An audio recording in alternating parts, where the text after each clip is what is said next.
So I'm really fascinated by this mystical experience you had that inspired you. Tell us about that. There are actually 3 experiences that are related. The mystical experience didn't happen first. The first experience, which was a consciousness shifting experience, but not something I could call a mystical experience, was when I was a young mother, maybe 30 years old, somewhere around there. I had 3 preschoolers, 3 sons. When my youngest son was born, my oldest son began wetting the bed. He was 5 years old at the time. And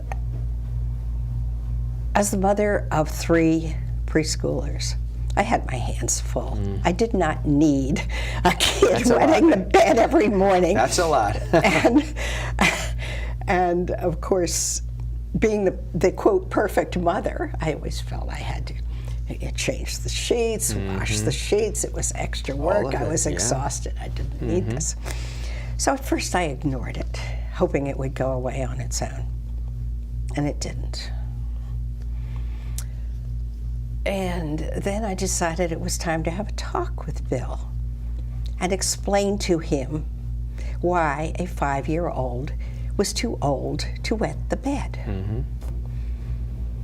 Well, Bill sat there and he listened very carefully to everything I said. And the next morning the bed was wet again.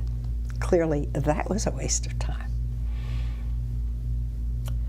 I was getting more frustrated, and nothing I was doing was working to stop this disruptive conduct.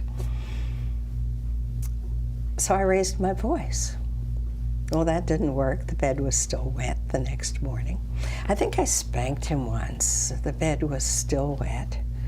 And I could see that I was getting out of control. Around that time, my mother gave me a book called Summerhill by an English schoolmaster, A.S. Neal. A.S. Neal ran a boarding school in England, and he had a very strange way of dealing with disruptive kids in his school. He didn't make them sit down and write 100 times, "I will be good." He didn't stand them in a corner to make them think about their bad behavior. When a kid was interrupting the teaching or disruptive in some way, Neal gave him a penny.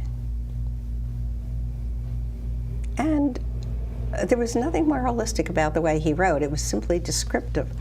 When he gave the child a penny, the disruptive behavior, more often than not, would stop. And the child would become interested in the learning and start cooperating in the classroom.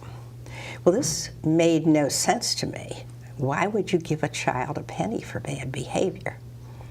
But I was also really frustrated, and I was at my wit's end, and I didn't know how to deal with this problem. So I had no idea whether this would work or not, but I was willing to try it. And I had a model in front of me. The next morning, the bed was wet again. Oh, boy. I have no idea what I'm doing. I don't understand this, but I just go to my wallet, I pull a penny out, and I give it to Bill. And Bill kind of looks up at me as if to say, "Wonder what's wrong with her this morning. This is not normal mother behavior." But he never wet the bed again. It's amazing. I was astounded